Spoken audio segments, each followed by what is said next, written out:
MLC Suraj Revanna ಬಂಧನ ಪ್ರಕರಣಕ್ಕೆ ಸಂಬಂಧಪಟ್ಟಂತೆ ಈಗ ಸಚಿವ ಪ್ರಿಯಾಂಕ್ ಖರ್ಗೆ ಪ್ರತಿಕ್ರಿಯೆಯನ್ನು ಕೊಟ್ಟಿದ್ದಾರೆ.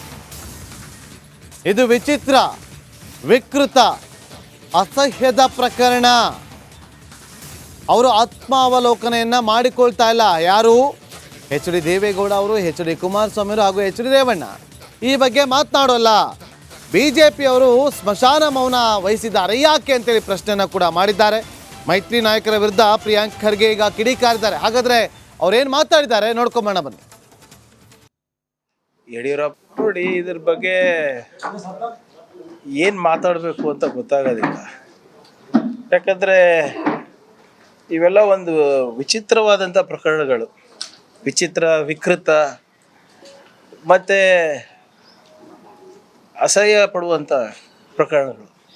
ಪ್ರಜ್ವಲ್ ರೇವಣ್ಣದಿರ್ಬೋದು, ನಿಮ್ಮ ಸೂರಜ್ದಿರ್ಬೋದು, ಯಡಿಯೂರಪ್ಪ ಅವ್ರದ್ದಿರ್ಬೋದು, ಏನು ನಡೀತಾ ಇದೆ ಅಂತಲೇ ತೋಚ್ತಾ ಇಲ್ಲ. ಆಮೇಲೆ ಆಶ್ಚರ್ಯ ಏನಪ್ಪ ಅಂದರೆ, ಅವು ಯಾರು ಮಾಡಿದ್ದಾರೆ ಅವ್ರಿಗೂ ಕೂಡ ಏನು ಅನಿಸ್ತಾ ಇಲ್ಲ. ಎಲ್ಲರೂ ಬೇರೆ ರಾಜೀನಾಮೆನೇ ಕೇಳ್ತಾ ಇದ್ದಾರೆ, ಅವರು ಆತ್ಮಾವಲೋಕನ ಮಾಡ್ಕೊತಾ ಇಲ್ಲ. ನೀವು ನಮಗೆ ಕೇಳ್ತಾ ಇದ್ದೀರ, ಅವ್ರಿಗೆ ಕೇಳಬೇಕು. ದೊಡ್ಡ ಮನೆತನ, ಎಲ್ಲರೂ ಅಧಿಕಾರದಲ್ಲಿದ್ದಾರೆ. ಅವ್ರ ಮೇಲೆ ಏನು ಅವ್ರ ಮೇಲೆ ಏನು ಜವಾಬ್ದಾರಿ ಇದೆ? ಸಮಾಜಕ್ಕೆ ಏನಂತ ಮೆಸೇಜ್ ಕಳಿಸ್ತಾ ಇದ್ದಾರೆ? ಇನ್ನೂ ಕೂಡ ಏನೋ ಇದು ಎಕ್ಸ್ಕ್ಯೂಸಸ್ ಕೊಟ್ಕೊಂಡೇ ಓಡಾಡ್ತಾ ಇದ್ದಾರಲ್ಲ. ಯಾವತ್ತನ ಅವ್ರ ಬಾಯಿಂದ ಇಲ್ಲ, ನಾವು ಒಂದು ಜವಾಬ್ದಾರಿ ಕುಟುಂಬದಿಂದ ಬರ್ತಾ ಇದ್ದೀವಿ, ನಮ್ಮ ಕುಟುಂಬದ ಮೇಲೆ ಇರುವಂಥ ಒಂದು ಈ ಕಪ್ ಚುಕ್ಕಿಯನ್ನು ನಾವು ಅಳಿಸೋ ತನಕ ನಾವು ಅಧಿಕಾರ ಬಿಟ್ಟಿರ್ತೀವಿ, ಅಥವಾ ನಾವು ಎಂಎಲ್ಸಿ ಸೂರಜ್ ರೇವಣ್ಣ ಬಂಧನ ಪ್ರಕರಣಕ್ಕೆ ಸಂಬಂಧಪಟ್ಟಂತೆ ಈಗ ಸಚಿವ ಪ್ರಿಯಾಂಕ್ ಖರ್ಗೆ ಪ್ರತಿಕ್ರಿಯೆಯನ್ನು ಕೊಟ್ಟಿದ್ದಾರೆ. ಇದು ವಿಚಿತ್ರ, ವಿಕೃತ, ಅಸಹ್ಯದ ಪ್ರಕರಣ. ಅವರು ಆತ್ಮಾವಲೋಕನೆಯನ್ನ ಮಾಡಿಕೊಳ್ತಾ ಇಲ್ಲ. ಯಾರು? ಎಚ್ ಡಿ ದೇವ್ ನಡಿ ಈಗ ಶುರು ಮಾಡೋಣ.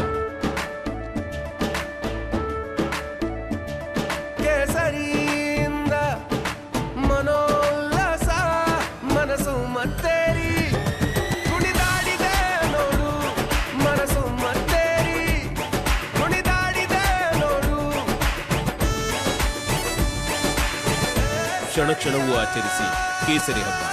ವಿಮಲ್ ಬಾಯಲ್ಲಿ ಹೇಳಿ ಕೇಸರಿ. ದೇವೇಗೌಡ ಅವರು, ಎಚ್ ಡಿ ಕುಮಾರಸ್ವಾಮಿ ಅವರು ಹಾಗೂ ಎಚ್ ಡಿ ರೇವಣ್ಣ ಈ ಬಗ್ಗೆ ಮಾತನಾಡೋಲ್ಲ.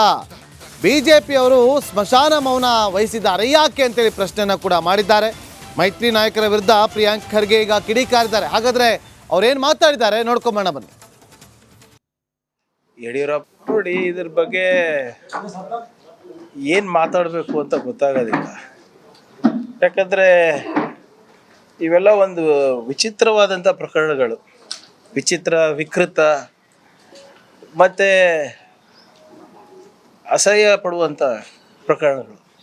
ಪ್ರಜ್ವಲ್ ರೇವಣ್ಣದಿರ್ಬೋದು, ನಿಮ್ಮ ಸೂರಜ್ದಿರ್ಬೋದು, ಯಡಿಯೂರಪ್ಪ ಅವ್ರದ್ದಿರ್ಬೋದು, ಏನು ನಡೀತಾ ಇದೆ ಅಂತಲೇ ತೋಚ್ತಾ ಇಲ್ಲ.